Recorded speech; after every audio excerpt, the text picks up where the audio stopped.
বিশ্ব সিনেমার সবচেয়ে মর্যাদাপূর্ণ আসর কান ফিল্ম ফেস্টিভ্যাল শুধু গ্ল্যামার নয়, বরং বিতর্ক আর চমকপ্রদ ঘটনার জন্য সমানভাবে আলোচিত।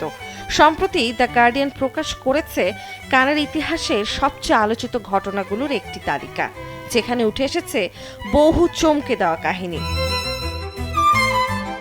2015 সালে হাই হিল না পরায় কয়েকজন নারীকে উৎসবে ঢুকতে না দেওয়ার ঘটনা ব্যাপক সমালোচনার জন্ম দেয়।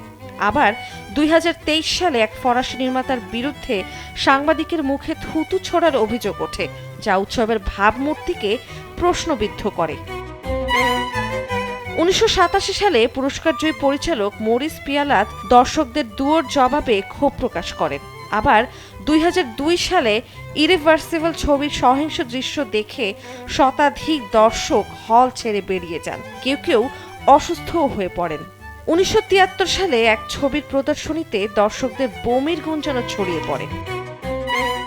এছাড়া 2018 সালে নারী নির্মাতাদের কম প্রতিনিধিত্বের প্রতিবাদে 82 জন নারী লাল গালিচায় একসঙ্গে দাঁড়ান। 2011 সালে লার্স ফন ট্রিয়ারের বিতর্কিত মন্তব্যের পর তাকে উৎসব থেকে নিষিদ্ধও করা হয়। সব মিলিয়ে কানের ইতিহাসে আলো আর বিতর্ক যেন পাশাপাশি হাঁটছে সবসময়। নন্দিনী আহসান, সময়ের আলো।